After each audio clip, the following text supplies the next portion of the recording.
Ah, there you go. Hello. Nice to see you, lovely Lisa. How are you doing? You too. You're looking very nice today, very jolly and...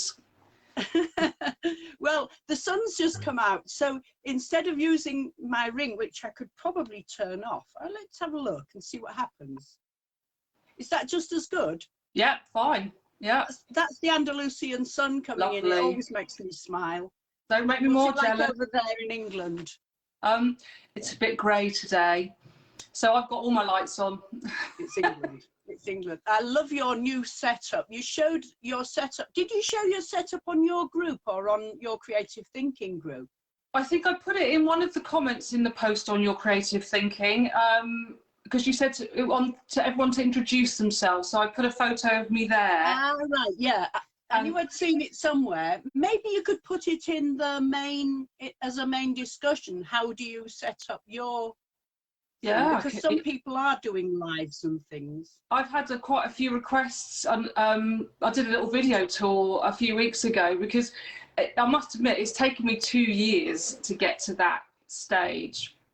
I started off with just an iPhone and in front of my window. You know, so I always say do what you can with what you've got. So I started with an iPhone, and then it came into winter, so I needed more light. So then I got a ring light. Probably everyone has one of those, but I was lucky. The universe sent me two at the same time, so I managed to get both angles, so that was fortuitous. So I kind of built up over the years, but I'll put up a photo in the group so everyone can kind of see what it is, because you can't really see it now because I'm using it.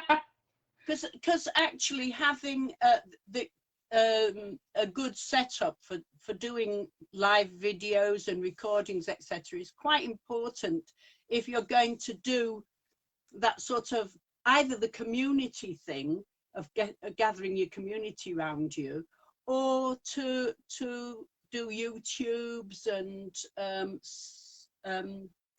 classes that are for sale, etc. So it's all part of the multiple income thing, isn't it? I think definitely, especially for me, because I do top-down work as well. It's been Sorry, can you explain to me what top-down work is? So I've got the camera. I've got a camera up here that's focused down on my bench, what I'm making with my hands, and then I have one like now facing my face, so that you see me, but you also see what I'm making at the same time. So to get that lighting right and the camera angles, that took quite a bit of working out. But I think it's very useful. Sorry? I still haven't got there. No. I've been trying on, well, I started trying on Zoom. Are you doing your top-down work on Zoom then? All right. No, there's a free software called OBS, just OBS software. And that's free to download, and so I just use a webcam facing me and an old iPhone pointing down, and that was my main phone. So but at Christmas I just got a new iPhone, so I now, after 2 years of doing all these tutorials, actually have my old iPhone I can leave in situ, so that's so much easier. I was having to set it up every time, and then you can't see comments and you can't do anything on it. So I literally did do it on a shoestring from the beginning, and only just like in the last 2 months have got to the point where I've got a phone that I can have in front of me and one above me. So it's taken a while, but I think it's just that you don't know until you start what you're going to need.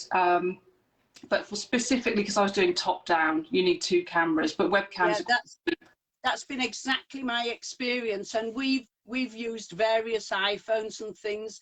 I've always had secondhand. I mean, most of us are or have been in some way starving artists. We have had to build up from nothing and bodge and sellotape and gaffer tape and all the crazy stuff. So you can get a good setup to do this stuff together for very little. For example, the ring lights are about £35, aren't they? Something like that for a big one. I've got a little one as well myself, but this stuff is really important, and I think probably we should put some kind of list of the things that we use for this in the Your Creative Business thing. who've never done it. Well, Anyway, I could do a little video if you like. I'll do a little tour and then list what I use, because I've done that recently, so I can easily get that if you'd like me to do that in the group. oh, that would be fabulous. A bit like Alan did his little thing after our talk last time. It was really nice to have that little additional thing. That'd be great. Cool. Yeah, I'll do that. Wonderful. So, can you sort of introduce yourself and tell us, because you've been only a few years and you've kind of hit the world of miniatures by storm, really. So, can you sort of introduce where you came from and why you suddenly find yourself a miniature artist, originally a starving miniature artist? Wow, yes, originally not. You really took me by storm. I didn't even know I was a miniatures artist, so that just came out quickly, very quickly.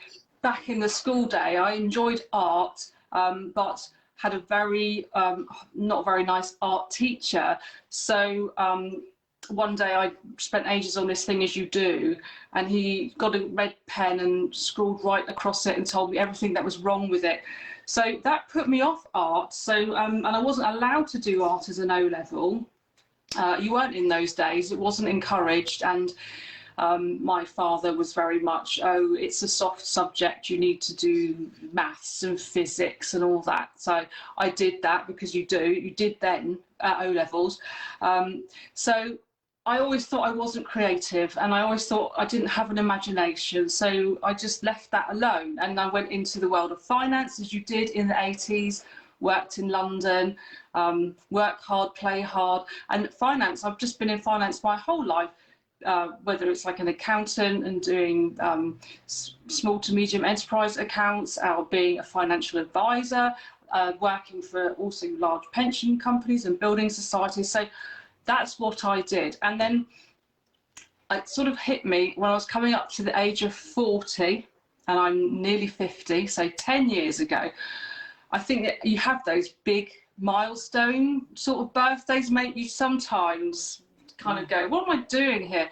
And I just felt that I wanted to do something creative. I could just feel that all the thinking and maths was just, there was something missing. And I'd always done property developing, and I think that gave me a little bit of creative input. There's another thing we have in common.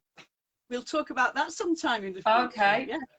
So yeah, I think that had been a creative outlet for me. And I just was feeling I needed to do something with my hands. So I was looking at maybe jewellery or painting, and my husband at the time, not the one I've got now, my first husband, I remember, as you do when you've got children and you've got a house, and you just spend all day working, then school run, then house, then dog, then dinner, then dishwasher, and you never actually get any time. And once I carved out 30 minutes and thought, I've got 30 minutes where nothing needs doing. So I got up my little canvas and I started painting, and then my husband came in and went, what are you doing that for? And that's not going to earn any money, like bizarrely. So that was that, put it on the shelf again. And then Rod, my now husband, a couple of years. One. Sorry? A supportive one. Yes, a supportive one. A couple of years ago, six years ago now. Yeah, 6 years ago, he took voluntary redundancy. He'd been an IT manager for 30 years. Took voluntary redundancy, much encouraged by me, and didn't know what to do. So we took 6 months off soul searching. And we tried all different things over the last few years. So we bought a bar, we renovated it, we turned it into a 5-star cocktail bar. We bought and ran a B&B, did the two things together for a change. And then I still got that thing of, I've done a bit of silversmithing. I did do that in the last sort of 10 years, signed up for a silversmithing course and did a couple of years of that and really enjoyed that. So that's my jewellery bench. You can probably see that behind me actually. So I like to do my silver work.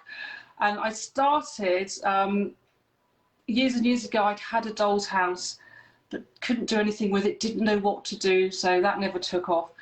And Andrea's with us. Can I just point just say hello to Andrea. Andrea's from Australia, and I haven't seen her for a while because we normally do these sorts of things later in the day. But it's good to have Andrea with us. Wow. Nice to see you, Andrea. It must be sure late. Andrea will also be a fan of yours, and I'm a fan of Andrea's. Cool. Well, hello, Andrea. It must be very late over there, isn't it, in Australia now? It should be in bed. I'm guessing she's on the other side to my sister, but I'm guessing it's, yeah, it'll be getting on a bit. Yes. So, where was I? Yeah, so we'd had fun. You know, you have that tick list of one day I want to run a bar, one day I want to run a B&B. We kind of had fun and did that the last couple of years. And I had done my silversmithing. And I'd seen a Dollhouse magazine.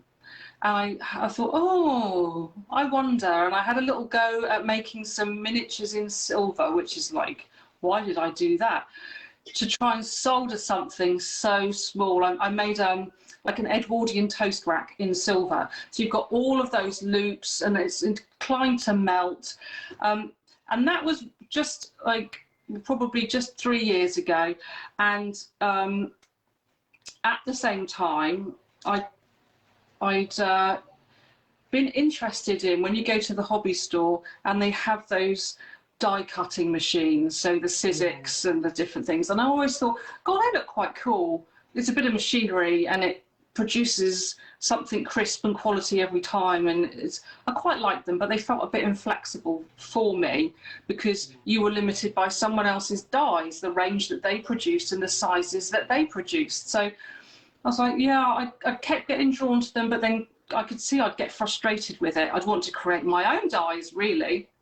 So 2 years ago, then I was in Hobbycraft, which is what we have in the UK, and there on the end of the aisle was this Cricut machine, and it didn't look like a die cutting machine, and I was like, ooh, that's a gadget. Quite like a gadget. Nearly bought one myself. Yes. Yeah. But the sort of however they explained it on a display was, you know, comes with software and you can design your own designs and cut your own designs, and whatever they showed me, I can't really remember now, it was like a digital display thing. I think I could suddenly see that I could create what I wanted and I could size it up and down, and they were talking about card making and vinyl transfers or decals for t-shirts, but there was just something in my brain that went, oh, I could design something and shrink it down and I could cut it and maybe I could make something in like a miniature sense. And I hadn't really been in that vein. I dabbled a little bit in polymer clay like you do, just, you know, not knowing what you're doing. And it just was one of those light bulb moments. And I sort of came home to Rod and I was like, I've seen something I really like, but it's nearly £400. So it's not one of those things that you just buy on a whim. It's not a pair of scissors. It's not a hole punch. It's quite an investment. So I said, I really love that for Christmas. And so that was Christmas, December 18, that was. So I did get it for Christmas. I didn't know what I was doing. I'd never made miniature furniture before. I just had this idea that if I was going to get back into doll houses, and I'd seen that magazine in the newsagents and started to feel that do you know what I mean? When you just sort of get an inkling of something that's tingling and ringing a bell somewhere. So I thought, and so we got it and I started playing around in the design space, the software, which I'd not used ever before, anything like that. And I thought, well, keep it simple. I wanted to make a wood-burning stove. That was my thing, because of all the things in dollhouses over the years that never really captured my imagination, it was a bit clunky and it was a bit lacking in detail. And so I think that's what put me off ever making some stuff before, was I knew I couldn't get the fine details, and dealing with wood felt like very scary. You know, it's a saw and it's wood, and how on earth do I make these tiny shapes? So concentrated on the wood burning stove, and I thought it's just a box with legs and then one side opens to make the door. So that's kind of how I started, and just created a square. And then you got the whole thing of depth of material. So I said to Rod, you know, have a look at this with me. So we just literally together learnt Design Space, and then there's another software program called Inkscape, which is, I'd say, a little bit more flexible, and could allow us to do more. And so we literally then, just over the months, started playing with it, and having fun and getting into it and realising we could cut stuff on these mats. I'll just show you the mat if anyone hasn't seen them before, so I can get it off my desk. So you can cut it on this mat and then make it into a piece of furniture. Hang on, I've got one here. I should have done it. Here's what I prepared earlier. So there is just, oh, I like that, little kitchen cupboard. I like that.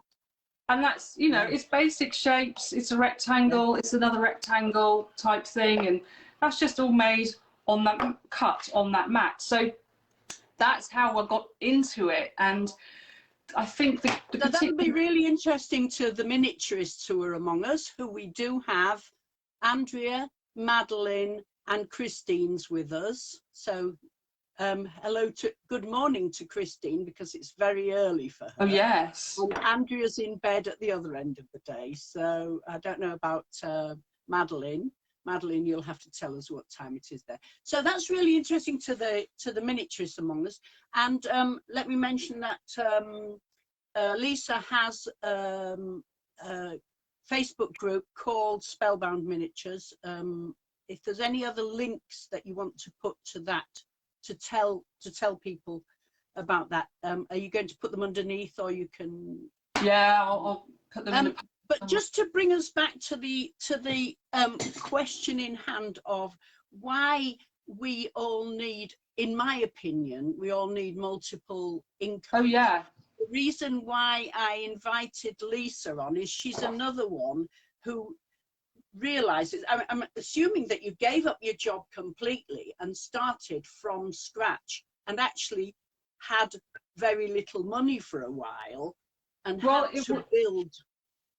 Even though I know that in the past you could afford certain things, but then I think you've had to sort of start again almost, haven't you, and build those incomes. Yeah, because Rod took the voluntary redundancy, and so those couple of years where we ran a bar, ran a B&B and things, and then I said to him, oh, we should just do a building firm. You're really good at that. So I teamed him up with another builder, and we had a construction company for a while. So once I got him up and running with that, I did say to him once, when I got the cricket machine, I said, do you know what? I need a year to myself now. I actually put myself first and said, I've got that machine, and rather than like with my jewellery, you just do it around everything else, I actually wanted to see what would happen if I committed to something. And that's not me at all. We can tell from my income streams later, I have like several things going on all the time. I often don't finish certain things, and there's a meme that says I have 16 tabs open in my brain, you know, and some of them are stuck.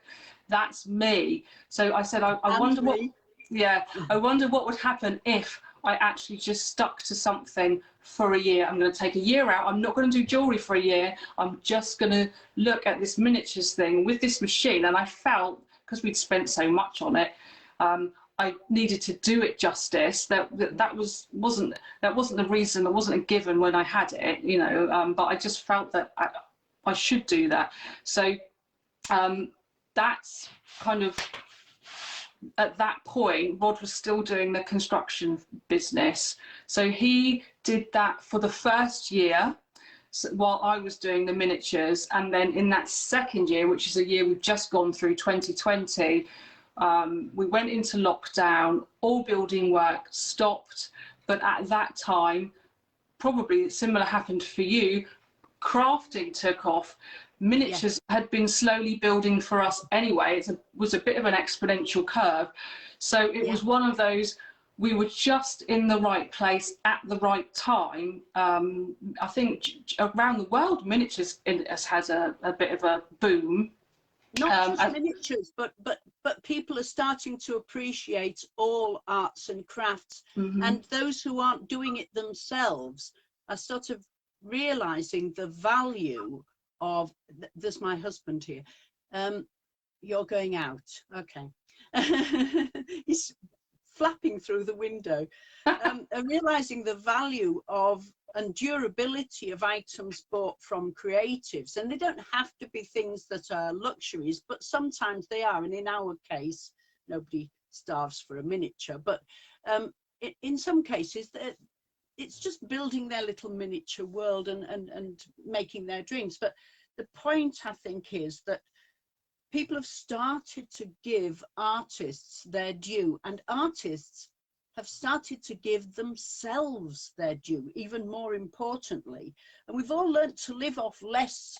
We have less packets of toilet roll now. We realise that we don't need them so much, and we shop less, and we've got more disposable income for investing into our businesses. We found out that if we spend less, we can actually put more time into our art. And I think that's why it's working for some of us. And the point of having the multiple incomes is to make it stay, because it was all very well during lockdown, especially in areas where you did get some kind of a grant.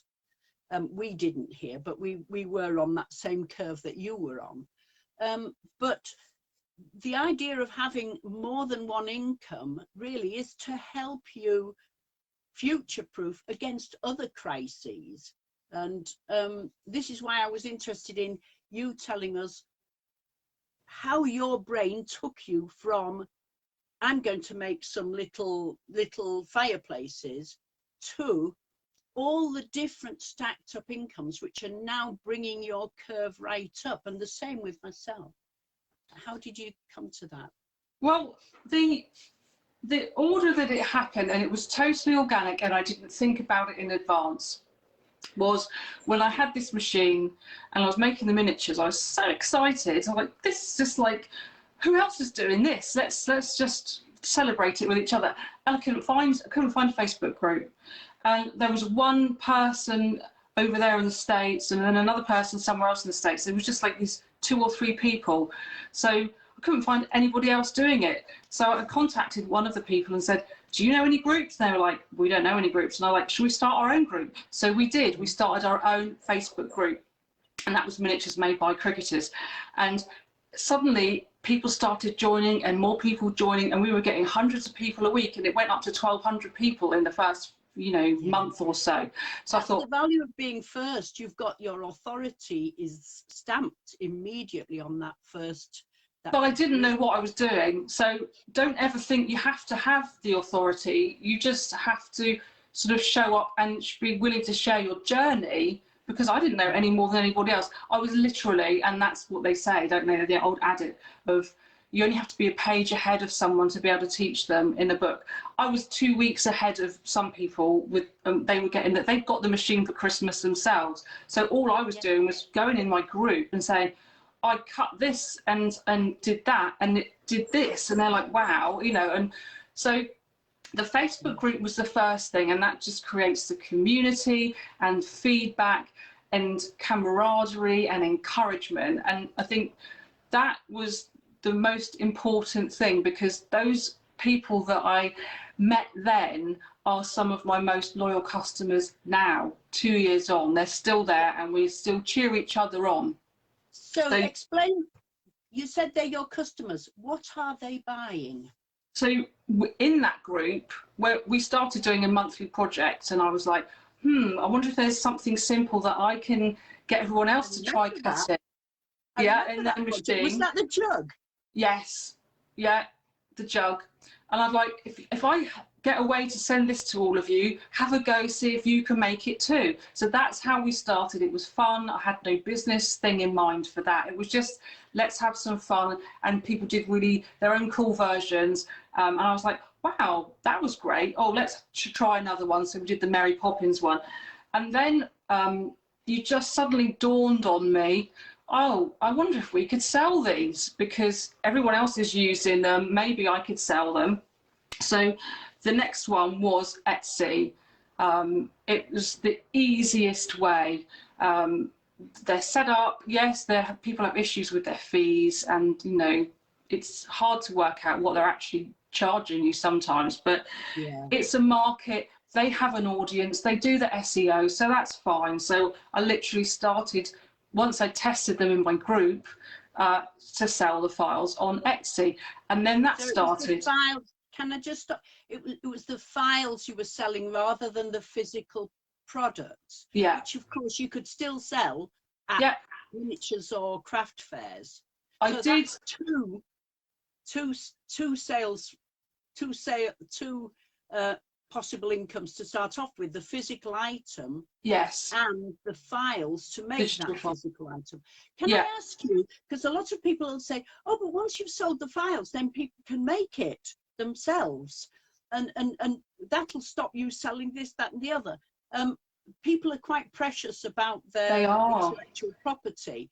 They are. But I don't necessarily think that that's a healthy way to be. I think it works to pass on the inspiration, and I think that's what you're doing, Lisa. Yeah, I've never been worried. I've got loyal customers, they'll always buy my files. They're the first ones to tell me if they think someone's ripping off one of my files as well. They'll send me, go, have you seen this person on Etsy?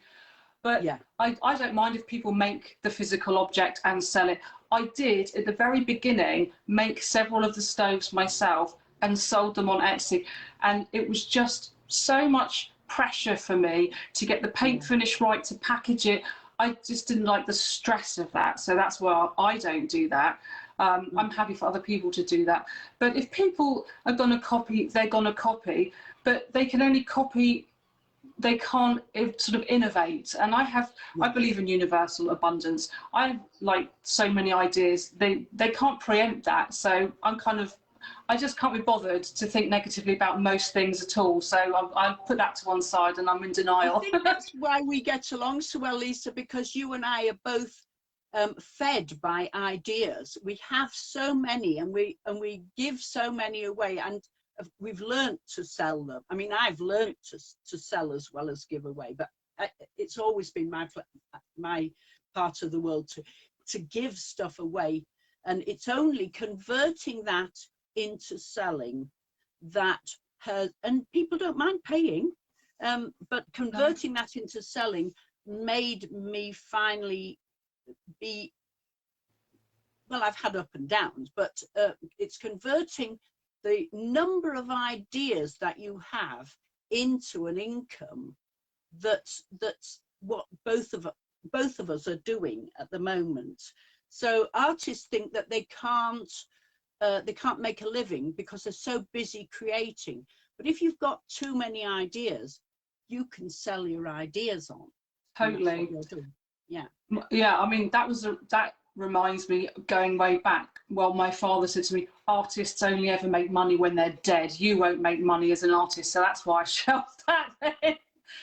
Now, I've totally disproved that. But yeah, I have more ideas than I can ever actually get out.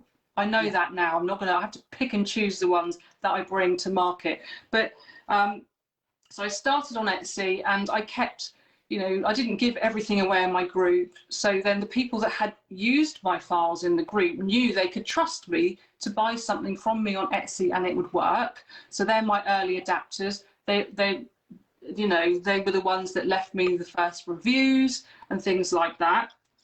So I didn't bother with a website then. I didn't need one. I was selling on Etsy and I would have my social media. So, that was good enough for me.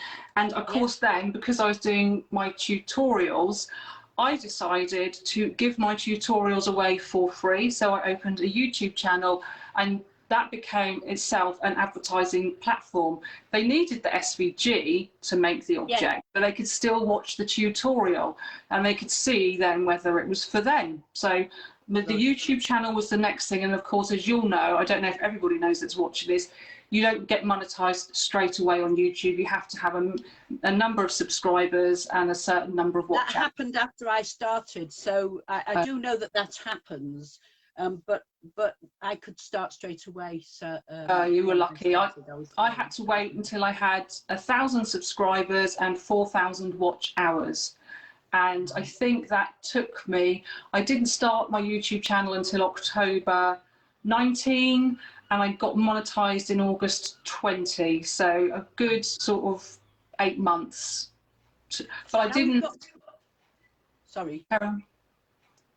So now we've got three different incomes, have we, or is that more now? You've got your object, your physical objects. You've got your Etsy. For my digital tutorials, which don't get monetized. Yeah. So when I first opened the YouTube channel, they weren't monetized, but they are now. So that's one of them.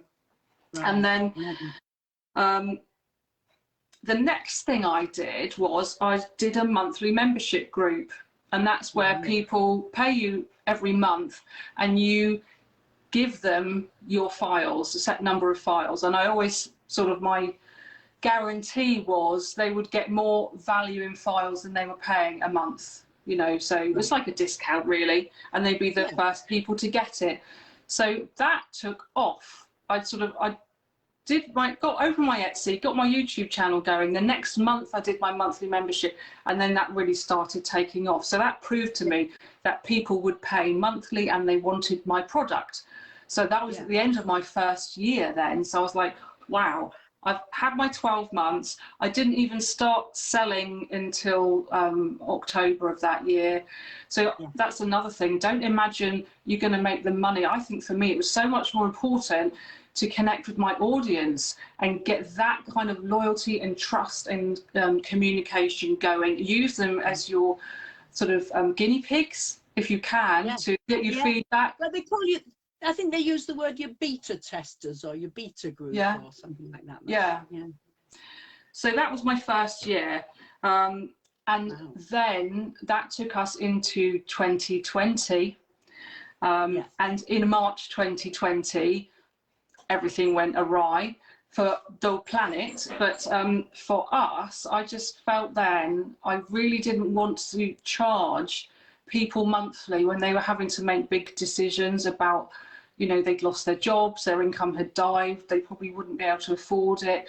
So then we just completely scrapped the monthly membership fee. I'm surprised about that because as long as the monthly membership was small enough, it can keep growing and people can pay less and you still get your income. So I'm surprised you actually got rid of that rather than lowering it. I just didn't want people to have to make even that decision. Right. So I said, right, we'll stop that, because our Etsy sales were still going, in a good direction.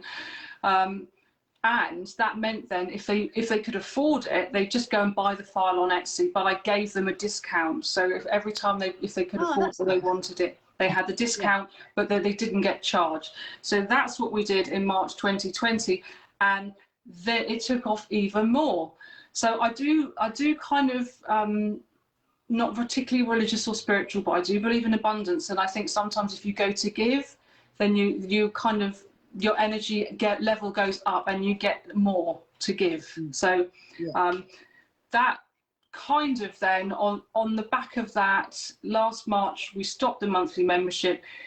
That in April we decided to do our own website finally, because we were getting such volume of sales on Etsy. I thought their fees now are starting to annoy me. They didn't annoy me when I didn't have that many sales.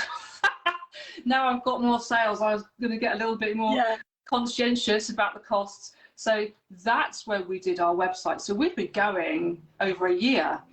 We knew then more of an idea how to set the website up, or what I wanted, how, so sometimes I'd say don't try and make all your decisions at once. You don't need to have a website. You don't need to worry about SEO. You don't need to have a logo. You don't have to have a whole plan of how everything should look.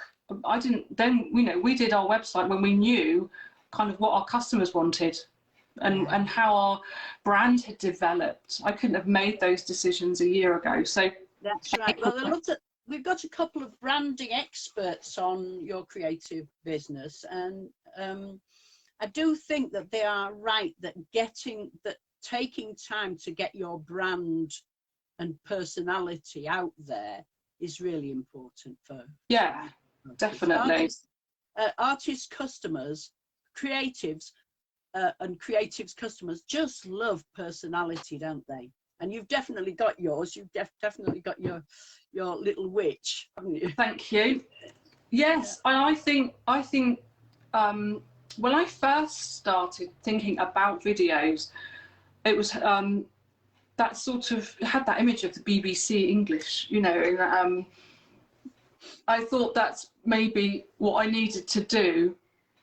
But I wrote a book a couple of years ago, and in that book, having never written before, I wrote from myself, from my personality, and that was one of the biggest things that had been fed back to me, was how easy it was to read my book. Because I bought that book, Lisa, and it actually, I can honestly, hand on heart, say it's changed my health. Oh, good. I'm so pleased. Your advice about stomach issues, and I took milk thistle. I started taking milk thistle, which I thought I should do anyway. I had seen that before, but I started drinking the celery juice, and that really changed things. I've haven't had any serious problems since. So I recommend your book. I think is it on Unlimited, or is it? Yes, it should be. Yes, yeah. Should be on Kindle Unlimited. You can get it. Yeah.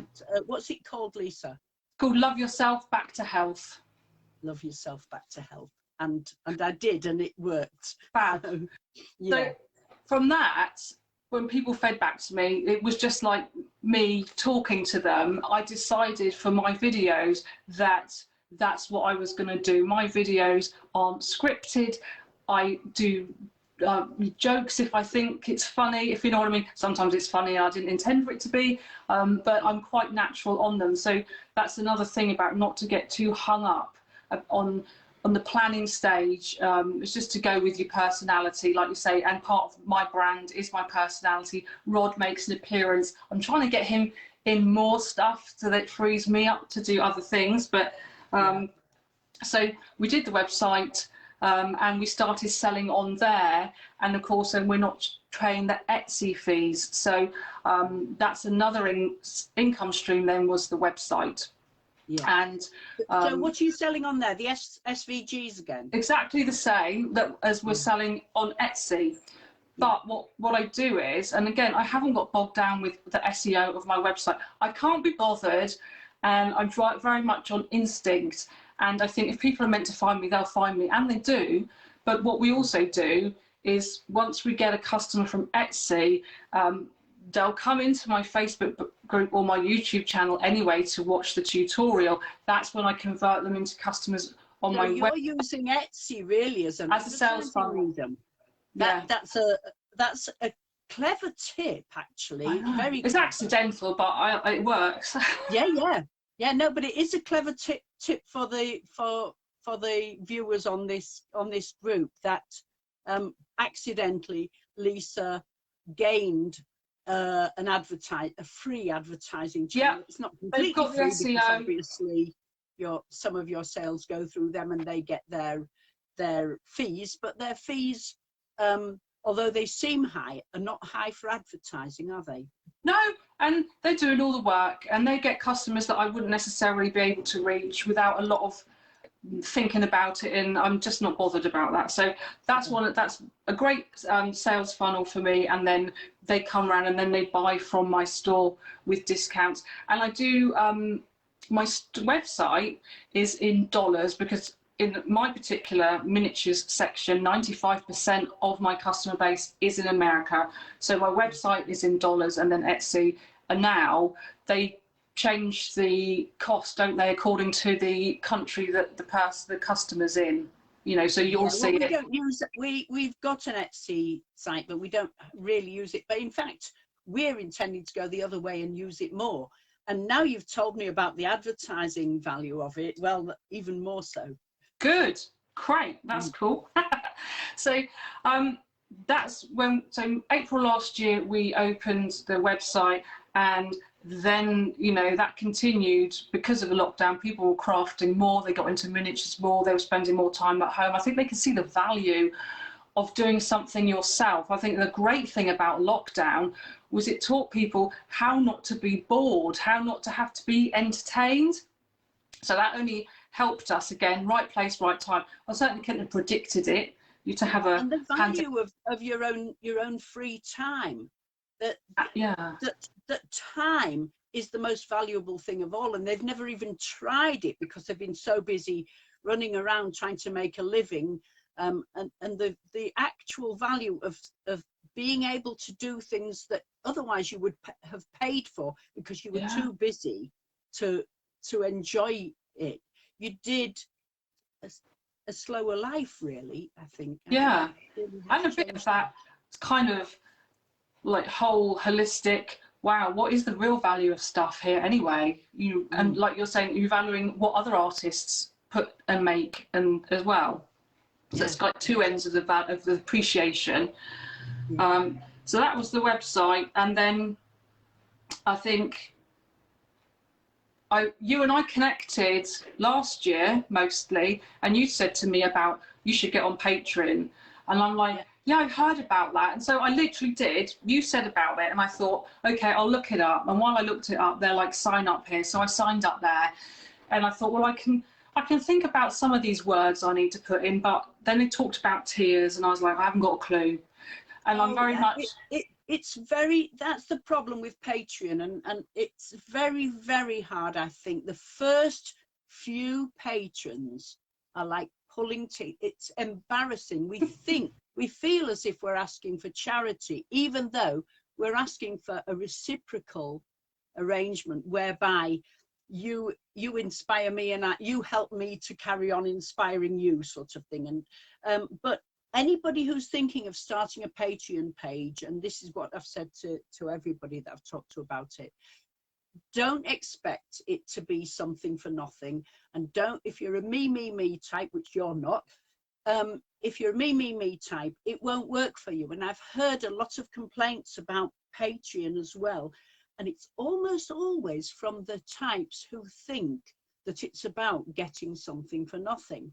It's not about that. It's a reciprocal arrangement whereby lots of people pay a very small amount in the scheme of things in order to connect with your world, so appreciating that you have to live, you have to all artists need to live, so that the types who are used to getting everything free on YouTube will find it difficult to sign up for Patreon, and you will have to persuade them that it is a much different thing where they can connect with you, rather than it being this is how you do this, and possibly a copy of a copy of a copy of how somebody else did it. They're connecting with the person who's innovating it. They're connecting with your ideas absolutely directly, aren't they, Lisa? Yeah, I didn't find that bit quite so difficult. I got more phased just trying to set it up. So what I'd say to anyone is, if you get to the point of setting it up and you start thinking, I don't know what to offer for which tier, just do one tier initially and make it low. And then don't make it any more complicated than that. And if you're trying to think about what you're offering, I didn't offer anything except a discount and some behind the scenes footage, because then otherwise I'd have felt the stress and pressure of having to do that. So I did absolutely right. And I do have higher tiers, and I really want to get rid of my middle tiers. I'm hoping that people will sort of go up or down, because the sending parcels out thing doesn't happen as often as I'd like to. not that I promise to send parcels. There's a sort of implied, I'm going to send you something. And it's fun to do if you've got seconds and things, which I have. From my stencils, I've got lots of seconds, and from my molds, occasionally I have seconds.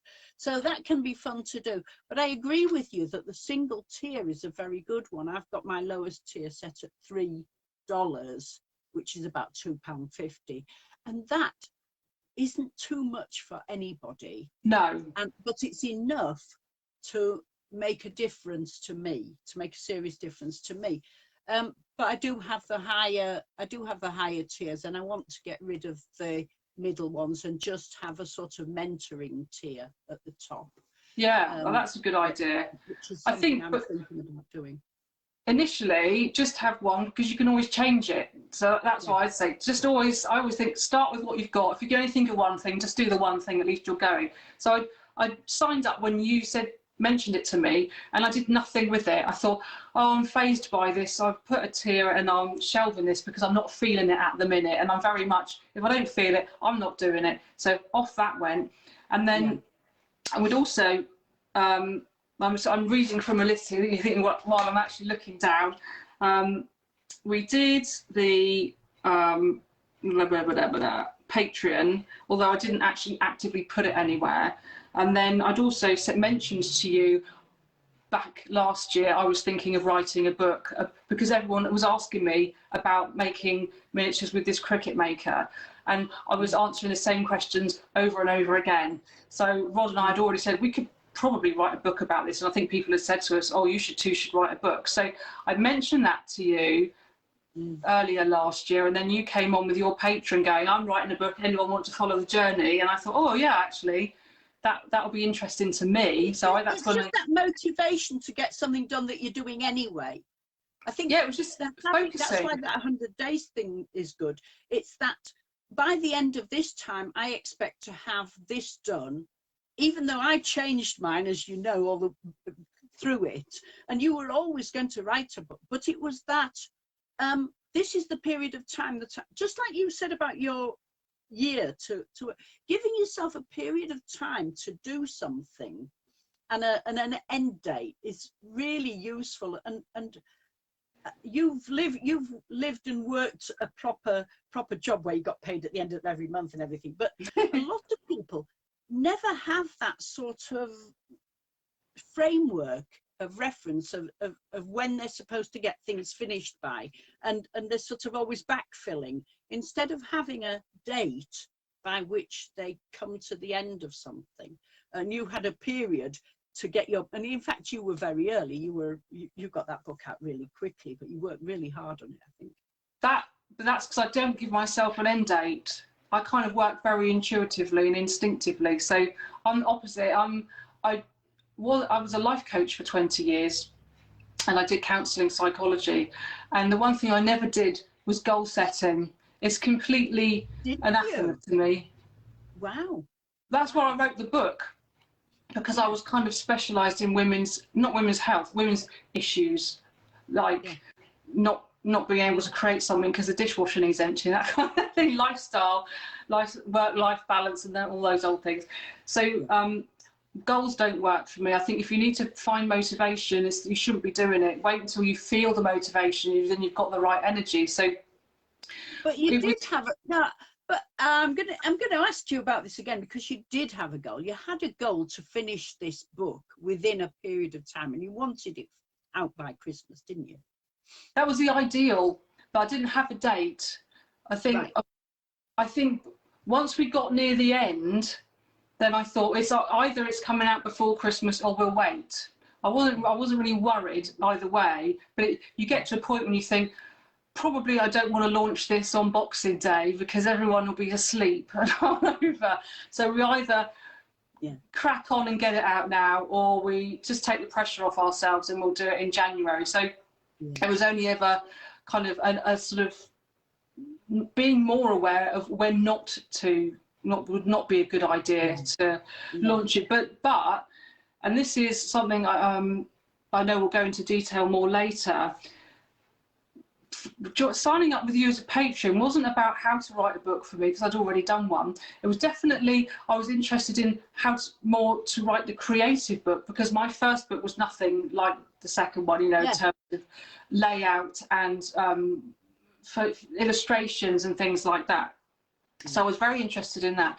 But more what it did was, because you were posting about what you were doing on your journey, it just focused me. Otherwise, I'd probably, like with Patreon, I'd have put it back again to the back of my mind for another 5 months. And so because you were posting every 2 or 3 days, it just brings it back up for me to go, oh, hello, remember that book thing? Oh, yeah. Oh, and then I'd say to Rod, oh, we should get started on that book. And then, because I'm a visual person, and I'm not, that's why I don't do written instructions for my SVGs, because I can't read them and make it myself. I certainly can't write them.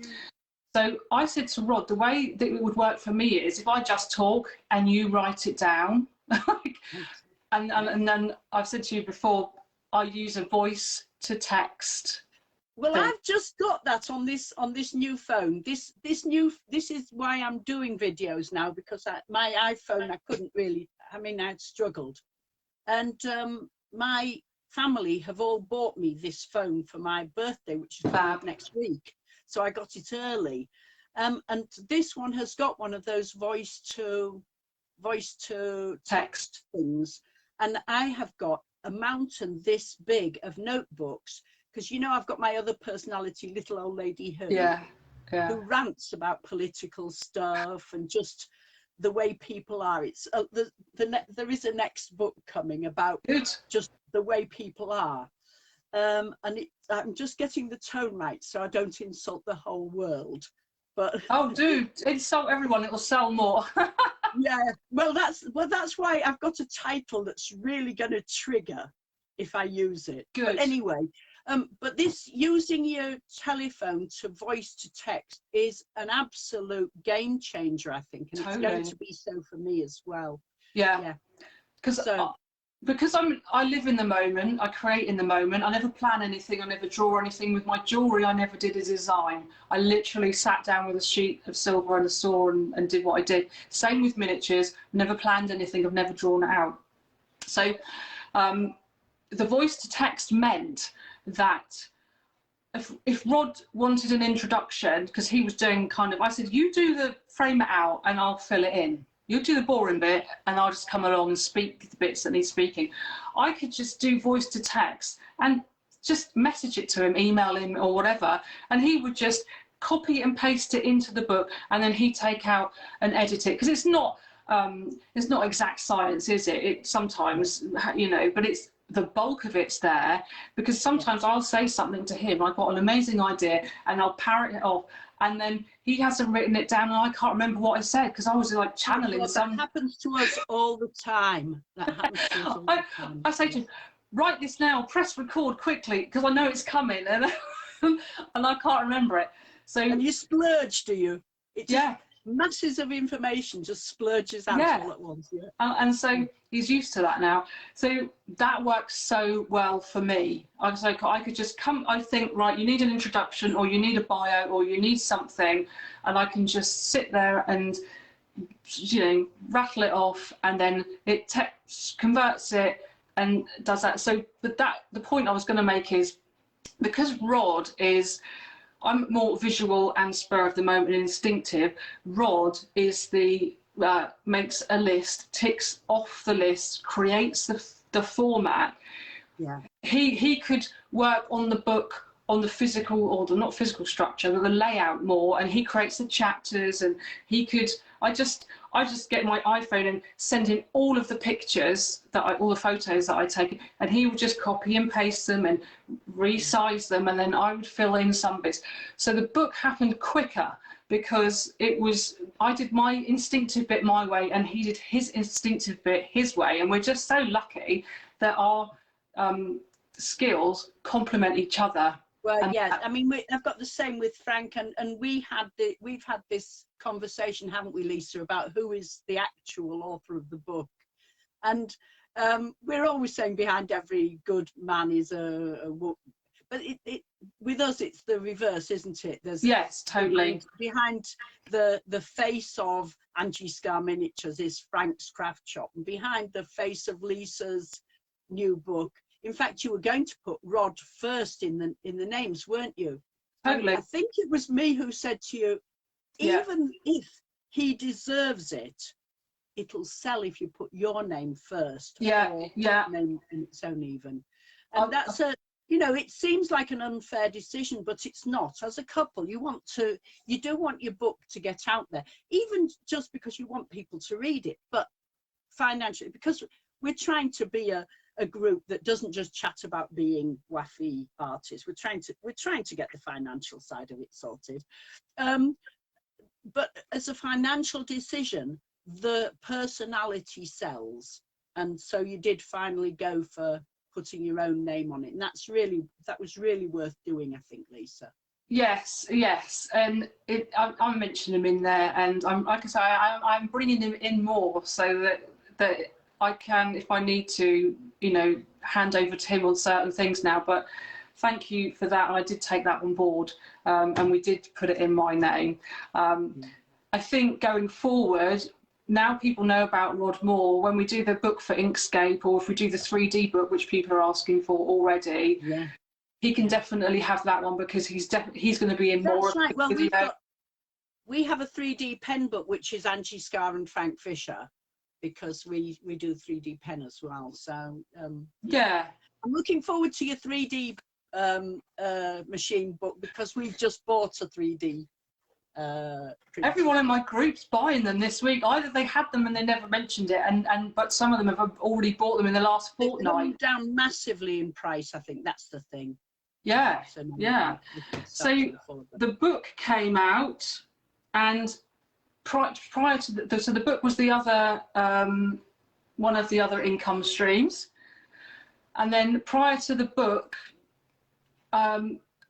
somebody popped up in my Facebook group and went, "I've just signed up for your Patreon." And I was like, "What Patreon?" "Oh, I did do one." Forgotten about it. And I'd forgotten about it, and bless them, they'd actually gone off to see if I was on there, and they found it and they signed up for it. So then I thought, I better go and do something about this now. But revisiting it after all those months and looking at it again, I thought, okay, I know what tea is now, and I know what I'm going to offer, and it just gave me I was able to fill it in more. I was in the right space in my head to do that. So then all I did was, on my Facebook group, like, "Oh, thanks so much for that, and for anyone else that's interested, here's my Patreon." And that's all I've done. I do mention it in the description of my YouTube videos. That's all I've done. I don't really flog it anywhere. I did this month. In the week just gone, you'll have seen I've given my patrons my first 3D design file, STL file. I haven't seen it. Sorry, I haven't actually seen it myself, because I don't do any of that. I mean, obviously I'm your patron as well, but you'll have it in an email. I will have somewhere, won't I? Expect? Yeah. But it'll be on my Gmail account, and I never check my Gmail account, only my Yahoo one. So you don't know what's on there. I might have been sending you things all this year. Sorry? I said, you don't know what's on there. I might have been sending you things all this year.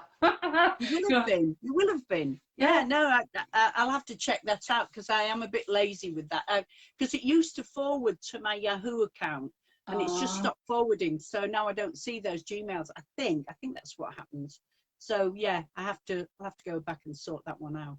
So yeah, I thought for this month I'll send my first one out to my patrons so they can have a play with it. It's in SVG as well, so whether you've got a Cricut cutting machine or a 3D printer, it's the same file for all, different formats, but the same thing. So I did do a little bit in my group going, "Oh, and if you're a patron, you get this month," but very rarely. And there's someone who you probably heard of, Gary Vaynerchuk. Have you heard of Gary V? No, he's very big personality in more social media, and he has written books and done all sorts. And from my life coaching side, that's why I follow this guy. Right. I love his energy. He's so positive, and he's all about customer service, and that's my big thing. I want to give more value than anything else. So Yeah. and that's quickly going back to Patreon.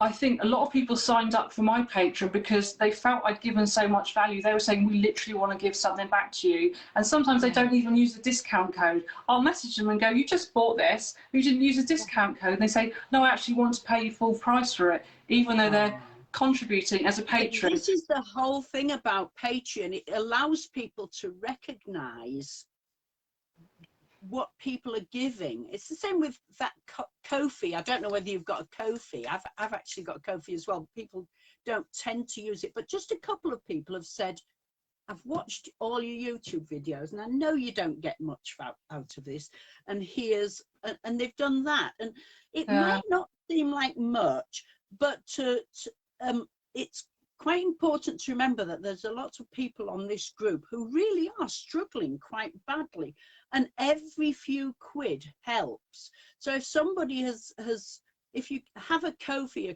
account, let me give you a couple of examples. There's a couple of people who have memberships which I have chosen not to join, in spite of the fact that I've learned a lot from them, because I just simply can't afford to. But when they've done something or said something that I've taken from that, I've sent them a couple of coffees through Ko-fi. And that's another one of those ways that you haven't got that one, I don't think, Lisa, but that is another of the possible multiple income streams that you can use if you give a lot of value to people without being paid for it. So yeah, I've got a similar one. I can't even remember what it's called, but it is on my my link tree thing, you know, where you have a link with all your links on. It's on there. I can't even remember what it's called, but I think it's a really good way. And certainly the patrons, I use that money. It feels like pocket money for my business or my craft. So when the patron, that's how I use it. Yeah, when I first started getting some patrons last year, in about September they all started coming on board. The cricket had just bought out a foiling tool, and that was like I think it was £40-something. Now in a normal month I wouldn't have bought it necessarily, but because I had my patrons, I thought, actually, I'm going to take that money and buy that. I bought it within 24 hours of it being released. I was able to use it, demonstrate it, do a tutorial, create the SVG, and give it back to my audience. Fantastic. I didn't confine it to just the patrons. I give it to everybody on my YouTube channel, because it felt like they were cheering me on, and it's like, it was like, wow. That's exactly how I feel about patrons. Oh, I'd love to tell those people who are here who are my patrons what I'm saving up for at the moment. A few years ago, when I was really skint, I sold my resonator guitar, and I asked the guy to tell me if he was ever going to sell it on, to give me the first refusal. Oh yeah. And this is an old blues story. It happens all the time. He didn't. He sold it on to somebody who's quite well known in Spanish blues area, and I didn't get this first refusal. And recently, because of lockdown, I've taken up playing guitar again, and I crave my resonator again. I know I can't get it back. I've tried to get in contact with the guy who's bought it too. I don't think he's ever used it, but apparently he's not likely to want to sell me it back. I won't say any more than that. But I've seen something called the Honey Dipper, which is a Gretsch guitar, and it's about €700. Wow. So I'm saving. So that's what my Patreons are doing for me at the moment. They're saving up for a Gretsch guitar at the moment. Oh, cool. You should have a little guitar fund as well. Like if people want to, you know, Angie's guitar fund, you should set that up somewhere. Well, actually, I've got a stack of old CDs that I made 20 years ago.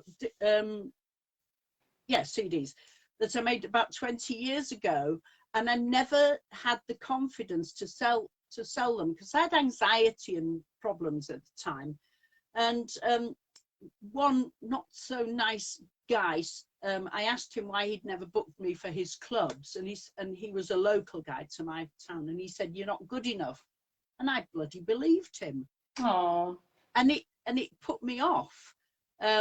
Plus, other things were going on in my life, so that was one of those pivot points that you were talking about.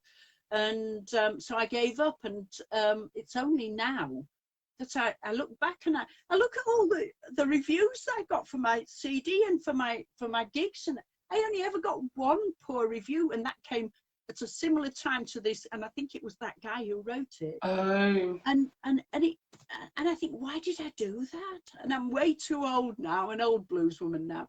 But I expect your voice will add something, your age will add something. You're never too old. It has, I think. Yeah. But anyway, I'm thinking of putting those CDs up for sale as part of my guitar fund as well. Well, do a digital one as well though, because it's already available on digital. Oh, cool. Danger Zone, Angie Scarr, the same. But yeah, do a guitar fund somewhere, and I'll put in a few euros. Cool. Oh, you've got a thumbs up there. Madeline's going to put something as well. And Christine said, I wanted to mention that Christine had said that she loves Little Old Lady, so thank you for that, Christine. Little Old Lady, who is another Facebook group. I've got too many Facebook groups. I know. Somebody moaned in my Facebook group backwardly about, oh, I've blinked and all this group is about is 3D printing all of a sudden, and I'm like, oh well.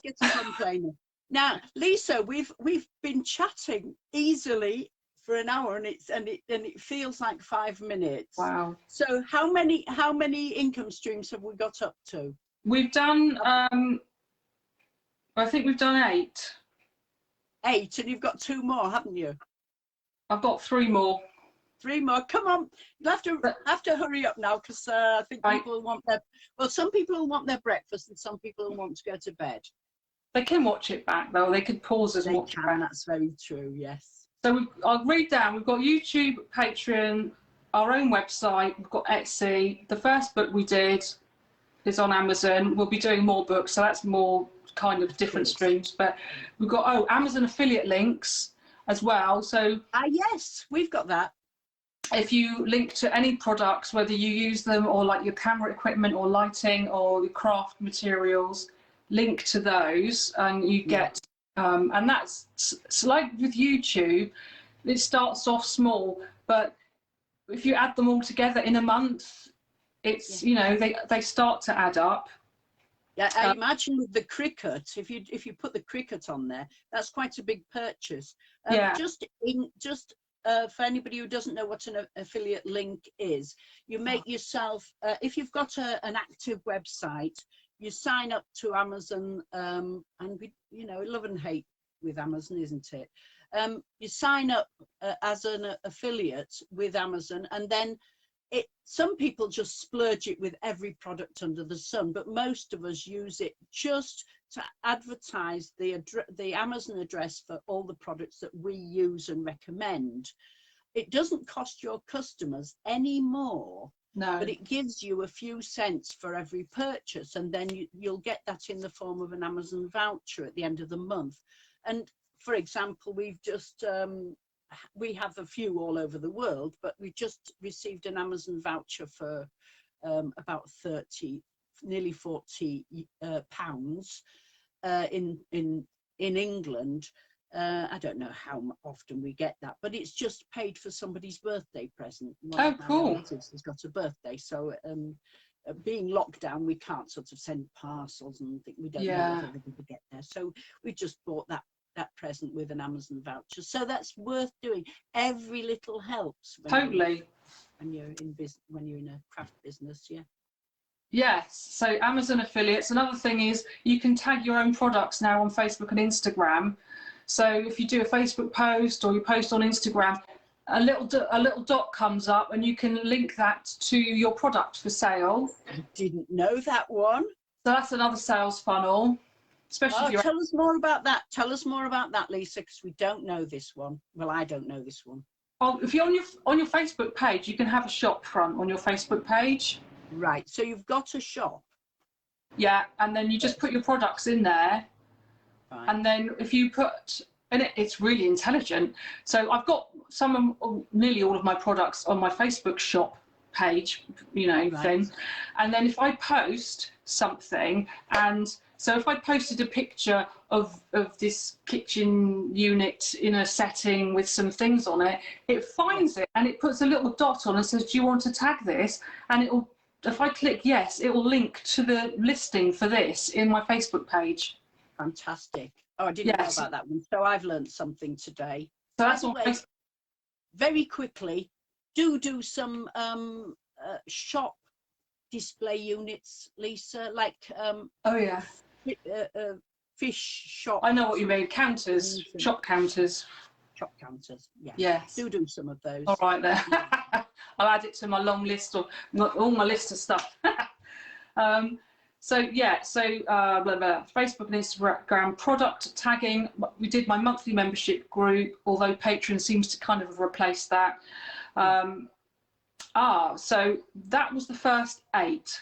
Up and coming, we have got a very, very well-known American miniatures artist who has a big following, are going to produce our kits under license, so make them and ship them in the UK. Products, yes.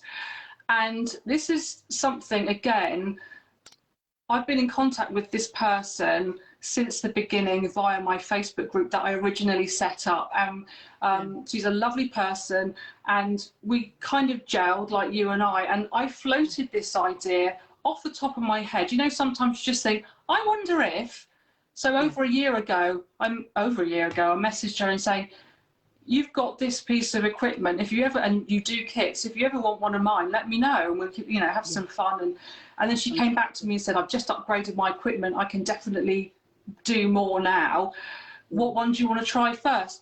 And so it didn't happen straight away, but if you ever feel inclined, reach out to someone and just say, if you're ever in the market for this, let me know. Yeah, I mean, post-Brexit, for UK people or people wanting to sell into the UK, either way, it would be probably quite a lot easier for people to license their products rather than sell them out of the country. I can't even begin to be bothered packaging and shipping to America. It could get lost, it could get delayed, it could get broken. So I just rather, if someone out there's already doing it, then fine, you know, and I know I'm going to trust this person. So that's another one. So they're going to be you have to find somebody that you trust, because I have had a couple of occasions where a couple of customers have bought my products and copied them.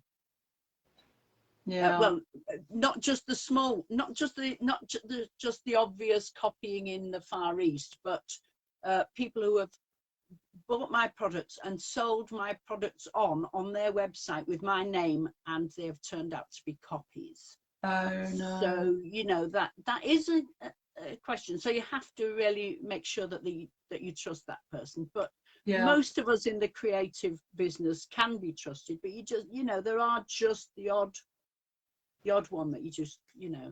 Yeah. And I think again, I'll go with instinct. It was kind of one of those things that said to me, you should do this, and if I get those, I follow up on them. I think I trust my own instinct on that one. So that's a new one. The next one, which you might have seen, I've had an app in development for the last 2 years, the Miniatures app. Have you seen that? No. Can I just read you a couple of comments? Oh yeah. Christine McKechnie says, how about making a market stall? And I think I can probably say that Elisa has got a different kind of stall, might be coming out soon. Oh yes. Yes, you can talk about that later. And Madeline McDonald says licensing is also good for the environment instead of sending worldwide. Yeah. And that's a very good point. Yeah. Very good point. Yeah. Sorry. So that's quite exciting. So yeah, I've got the Miniatures app. Have you seen the Miniatures app?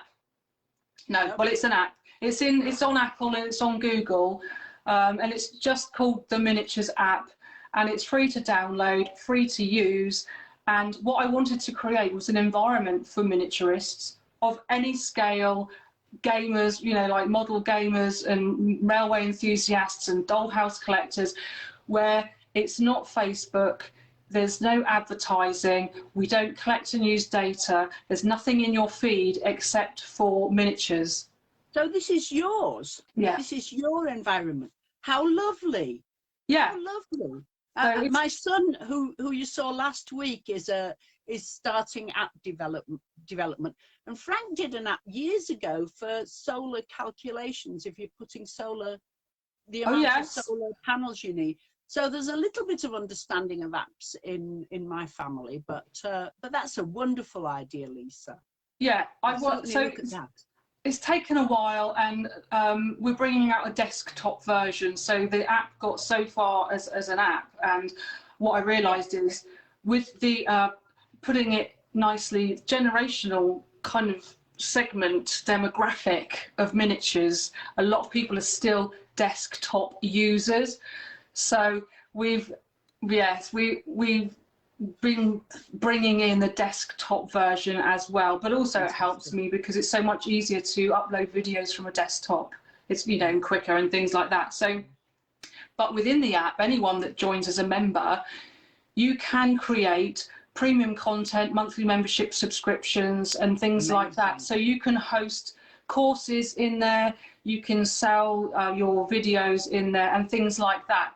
So, but for me, obviously, if you, it's just on like a commission basis. So if you charge $9.99 for a video course, I'd get a percentage of that, like Amazon and Etsy and eBay. That sounds brilliant. Are you going to do some kind of a course in how to use it? Yes. So it's going to be a bit like Skillshare or Learn Worlds or something. Kind of, yes. But it's all about miniatures. So it's just like a Facebook feed, but all just solely miniatures, because that's all I'm interested in. So I don't want to know about, you know, the President of the United States. For the other people who are watching who aren't miniaturists, they should maybe keep an eye on you, Lisa, because you come up with such good ideas, and they can maybe do something similar in their own world. Absolutely. And if you do want an app, let me know, because I'm invested in the app company itself quite heavily. And that's another form of income, which I won't even go into. But on the miniatures app itself, that's just another platform for us that it will eventually, hopefully, bring some income stream, because more people will go there, especially there's no advertising. So I'm certainly interested in that, yes. So that's number 10. And then number 11, oh yes. So an income stream I have refused, this is number 11, is that people have approached me about licensing that I have turned down because I didn't feel that connection, or when they approached me, you feel that, I'm not too sure about this, or I'm not getting the right vibe from this person. Yeah. So we've had quite a lot of those over the year and a bit that we've been on Etsy and with the website. So that's something I've actually actively turned down, different formats of licensing. But again, that goes back to brand. I think people wanted to produce our stuff under license because our brand seems to have just hit, I don't know, seems to just work. And that was a complete accident as well. Well, a happy accident, Lisa. Yes, so that is it. That's the 11 income streams, but I turned down the 11th mostly. Yeah. And at the moment, you're both working in this business, and it's working for you, and it's still on the upward trajectory. So we've consistently hit a 20% increase every month, which is really good. I was talking about doubling each year, but 20% increase every month is even an order of magnitude greater.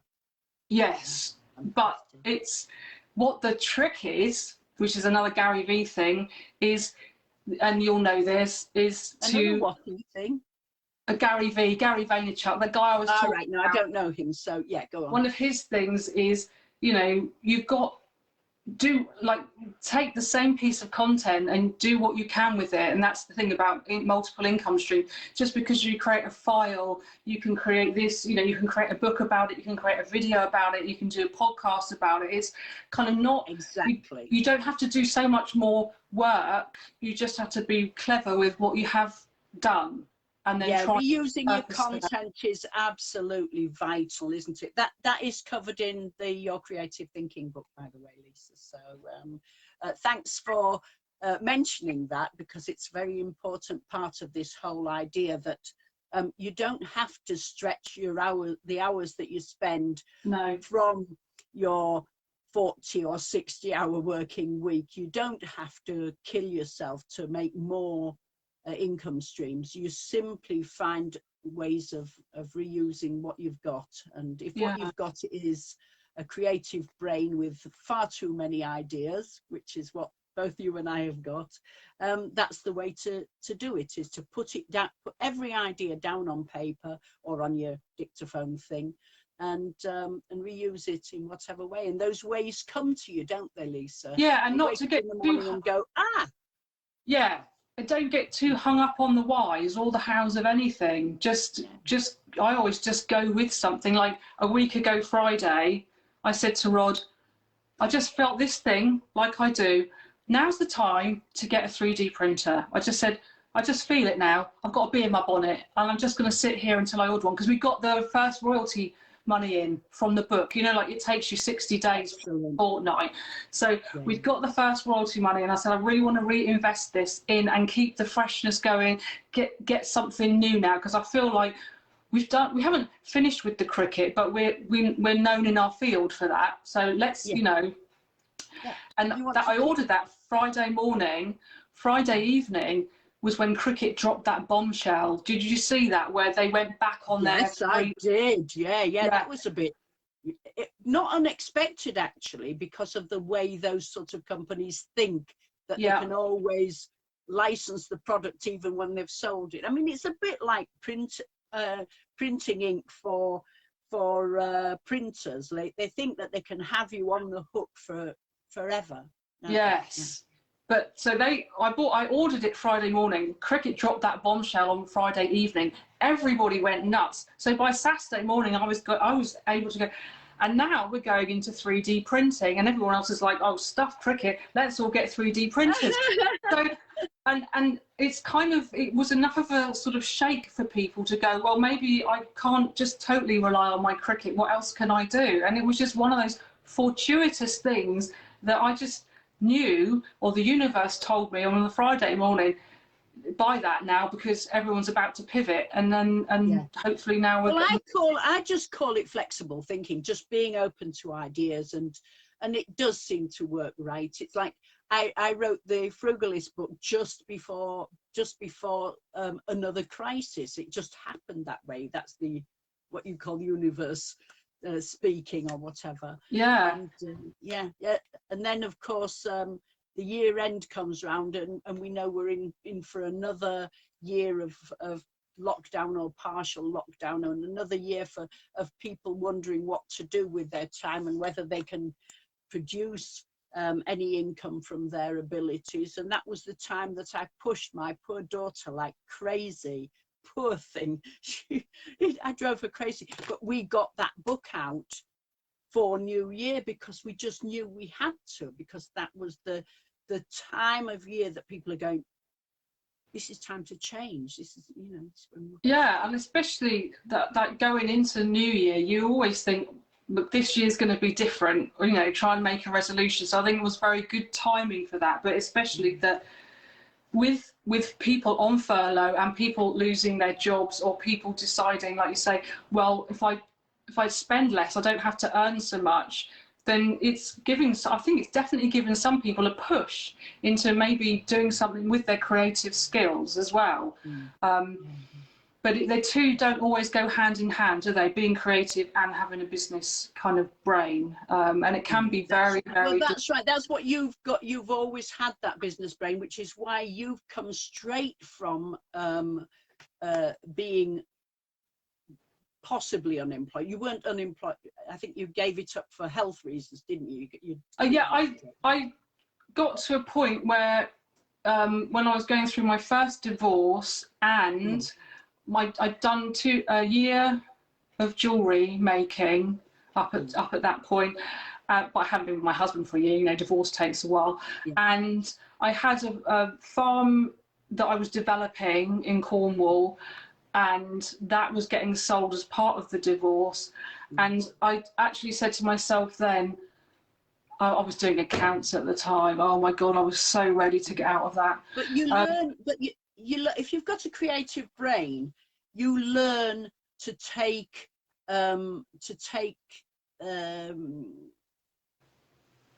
what happens and make the best of it. But if you've also got the financial background that you've got, that can help. So for people, I'm trying to get a takeaway for people who don't necessarily have that background. All they have to do is listen to this sort of the part of them that tells them how to build up the separate incomes, because the one insulates yourself against the fall of another. So you were already open to new ideas before cricket did their thing. Yeah. Although they've backed down a bit on that, but only partly, haven't they? Yeah. Oh yeah, they've reversed it now. But I think that from what my experience over the last 2 years was, even though I didn't have a thing going into it, was that it takes a while.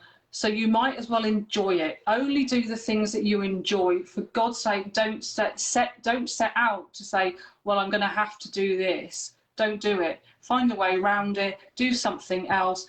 There's no set way. You don't have to have a business plan. I've never had a business plan in my life. I just don't believe in them, and they would never come true. There's no way that anyone could have forecast what's happened to me in the last 2 years on a piece of paper that anyone would have believed. So don't get stuck with that. If you get on something like Patreon or something, and you're not feeling it, walk away from it, because you'll come back to it when it's the right time. But for me, I didn't set out for this to be my business, but it's just evolved because I actually think I'm enjoying it, and I like sharing it, and I'm happy doing it, so I don't mind getting up to do it. So the motivation's always there. Hopefully people feel that from me, that I'm not doing this because it's a job. I'm not just doing this to earn money, kind of thing. So it's your one chance. If you are in a 9-to-5, it's your one chance to actually create the career that you do want. So for God's sake, don't go and start creating a career that you don't want. having had a little spat with the Grim Reaper myself, I can say, if I've got one piece of advice for everybody, particularly creative people, is don't spend a day not enjoying the actual process. Totally. Yeah. And I think that's what you're saying here. And, well, Lisa, we've got to nearly an hour and a half. Nearly an hour and a half. I'm so not I think we'll have surprised. to pull this one together. But we could chat for ages. There's so much to talk about, and I'm very excited by some of the new things that I didn't even know about what you're doing, and I follow you. So thanks ever so much for coming. You're welcome. You said Thank you for having me. You said you were going to put something in the group afterwards, didn't you? I can't remember what. I'll do a thing about how my video setup is and the different equipment that I use. Brilliant. I think that's quite fundamental to what you're doing now. Yeah. Thanks very much, Lisa. Thank you for having me. Have a great day. See you later. Cheers. Bye. Bye.